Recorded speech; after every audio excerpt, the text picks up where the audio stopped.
Hello friend, आज की इस वीडियो में हम लोग एक और इम्पॉर्टेंट टॉपिक को डिस्कस करेंगे। जैसे कि पिछले वीडियो में हम लोग ने देखा था कि सीएबीसी बॉयलर में अगर एसएफएन ट्रिप हो जाता है एक, तो कैसे इमरजेंसी हैंडलिंग किया जाता है डेस्क इंजीनियर के द्वारा, क्या क्या वो एक्शन लिए जाते हैं। साथ में हमने ये भी देखा था कि क्या रीजन होते हैं ट्रिप होने के और क्या क्या उसका इफेक्ट पड़ता है। ओके, और आज की इस वीडियो में हम लोग वाल्सिल ब्लोअर से रिलेटेड टॉपिक को डिस्कशन करेंगे। जैसा कि कई बार कमेंट बॉक्स में रिक्वेस्ट किया गया था इस टॉपिक से रिलेटेड कि वाल्सिल ब्लोअर ट्रिप होने के क्या क्या रीजन हो सकते हैं, क्या इसका इफेक्ट पड़ेगा और क्या एक डेस्क इंजीनियर एक्शन लेते हैं। ओके, तो वीडियो बहुत ही इन्फॉर्मेटिव होगा, वीडियो के साथ बने रहें। और यदि आप चैनल पर नए हैं तो चैनल को सब्सक्राइब कर लें और बेल नोटिफिकेशन को ऑन कर लें ताकि इस टाइप की इन्फॉर्मेटिव वीडियो आपको सबसे पहले मिले। तो चलिए बिना समय का वीडियो करते हैं स्टार्ट।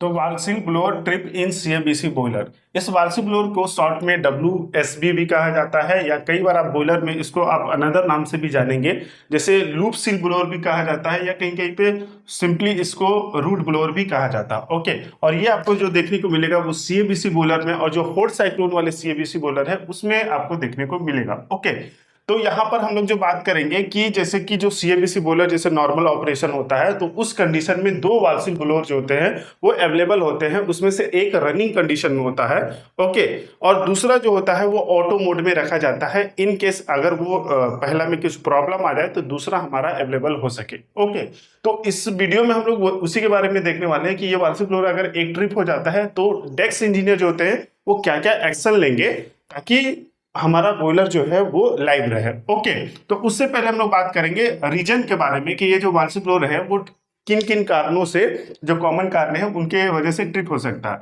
ओके, तो देखिए जैसे सबसे पहले बात आती है इलेक्ट्रिकल फॉल्ट। अगर चूंकि इसमें मोटर लगे होते हैं, तो अगर मोटर में कोई इलेक्ट्रिकल फॉल्ट आ जाता है तो उस कंडीशन में भी आपका जो है वाल्सिल ब्लोअर जो है वो ट्रिप हो सकता है।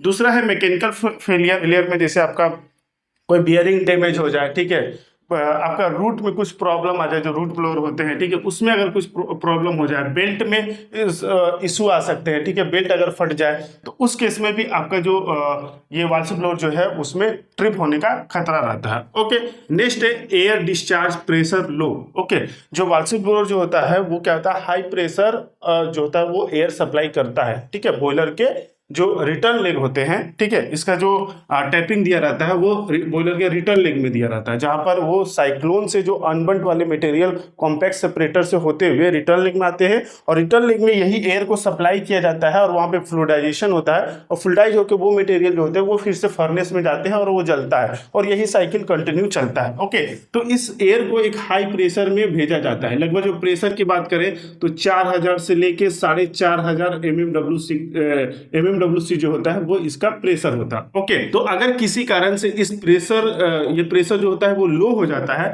तो एक लो प्रेशर पे भी इसका ट्रिपिंग पॉइंट दिया रहता है, ठीक है, तो प्रेशर लो होगा तो वहां पर भी ये हमारा जो होता है वो वाल्सिल ब्लोअर जो है वो ट्रिप हो सकता है। कहीं कहीं पर आप बॉयलर में देखेंगे तो हाई प्रेशर में भी इसका ट्रिपिंग दिया रहता है। ओके, नेक्स्ट इंस्ट्रूमेंट फेलियर, मान लीजिए कोई ट्रांसमीटर में फॉल्ट आ जाए, ठीक है, फीडबैक गलत आ जाए, ओके, तो उस केस में भी आपका इंस्ट्रूमेंट फेलियर होने की वजह से ये ट्रिप हो सकता है। नेक्स्ट है ह्यूमन एरर।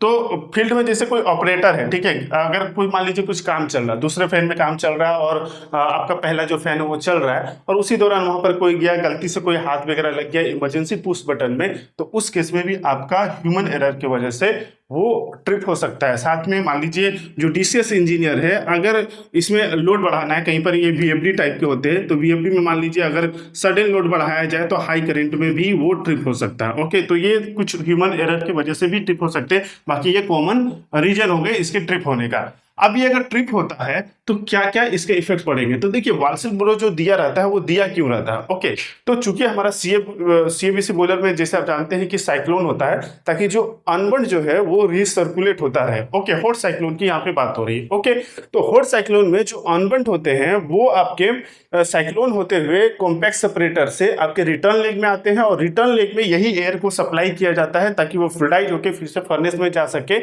और वो एक तरह का सीलिंग का काम करता है, ठीक है, है, ये जो एयर जाता है और ठीक ये एयर फ्लूइडाइज करके मटेरियल को फर्नेस में भेजता है, ठीक है। तो एक सील की तरह वो काम करता है। ओके, अगर नहीं जाएगा तो क्या होगा, नहीं जाने का मतलब है कि वो जो मटेरियल फ्लूइडाइज होकर फर्नेस में जा रहे हैं वो वहां पे एक्लूमेट होते रहेंगे, यानी कि अनबर्न का वहां पर कलेक्शन होता रहेगा और वही बाद में क्या होगा, वो क्लिंकर का फॉर्मेशन कर सकते हैं। तो एक पहला इफेक्ट क्या हो गया कि furnace sealing and return leg fluidization disturb, ठीक है। जो सीलिंग प्रोवाइड कर रहा है ये, और जो रिटर्न लेग में जो फ्लूइडाइजेशन हो रहा है वो डिस्टर्ब हो जाएगा। अब डिस्टर्ब होगा तो अनबर्न कलेक्शन हो जाएगा, जो मटेरियल आ रहे थे साइक्लोन से, ओके, तो वो उनका कलेक्शन हो जाएगा रिटर्न लेग में, ठीक है। और यही जब ज्यादा हो जाएंगे तो फ्लूइडाइज नहीं होंगे, तो क्लिंकर बनने का खतरा यहाँ पे रहेगा और ये एक डेंजरस कंडीशन है। अगर ऐसा होता है तो फिर बॉयलर को स्टॉप करके फिर उसका क्लीनिंग वगैरह करना होगा और इसमें ह्यूज लॉसेस होता है और ह्यूज टाइम लॉस होता है। ओके, तीसरा इफेक्ट क्या है कि मान लीजिए पहला वाल्व ब्लोअर जो है वो चल रहा था, वो ट्रिप हो गया, दूसरा स्टार्ट नहीं हुआ, और अगर उस समय ध्यान नहीं गया तो उस केस में क्या होगा कि एक सर्टेन टाइम डिले होता है। तो उस टाइम डिले के बाद क्या होगा ना, मान लीजिए लगभग 2 मिनट का डिले दिया रहता है,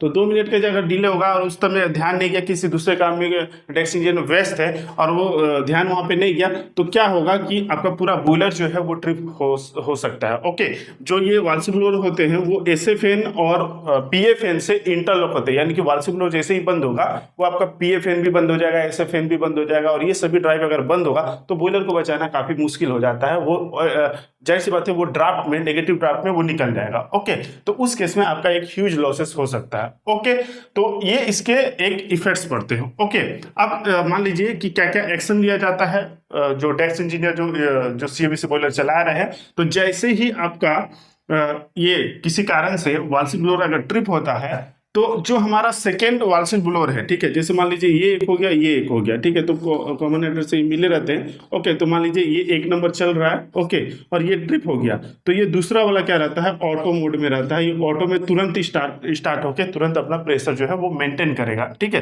तो अगर ये ऑटो में स्टार्ट हो गया तो जस्ट आपको वॉच करके अपना नॉर्मलाइज कर लेना। अगर ये किसी कारण से ट्रिप नहीं हुआ, अलार्म इनिशिएट हुआ कि ये ट्रिप हुआ है और ये स्टार्ट नहीं हुआ, तो आपको तुरंत इसको मैनुअल में लेके इसको स्टार्ट करना है। ओके, मैनुअल में लेके इसको स्टार्ट करना है। जैसे ही स्टार्ट हो गया फिर अपना प्रेशर वगैरह को मेंटेन कर लेना। ओके, अगर मान लीजिए कि ये भी स्टार्ट नहीं हुआ और आपके पास मान लीजिए 2 मिनट का टाइम है और आपके फील्ड में ऑपरेटर एक्टिव है, ठीक है, आपके पास ऐसा अप्रोच है कि आप जाके तुरंत सर्विस एयर को लाइन में ले सकते हैं और इस वाल्व ब्लोअर को फीडबैक, रनिंग फीडबैक दिलवा सकते हैं, तो उस केस में आपका बॉयलर जो है वो बच जाएगा। ओके, तो सर्विस एयर में को भी लाइन में लेके आप अपने बॉयलर को बचा सकते हैं अगर आपके पास सर्विस एयर का प्रोविजन दिया हुआ है, ठीक है। कई जगह पे रहता है, हो सकता है कई जगह पे नहीं भी हो। अगर आपके पास है तो आप सर्विस एयर को लाइन में लेके और इसको फीडबैक दे के आप अपने बॉयलर को बचा सकते हैं। अगर दूसरा वाला भी वाल्व ब्लोअर नहीं चला, अगर ये चला तो कोई दिक्कत नहीं होगा,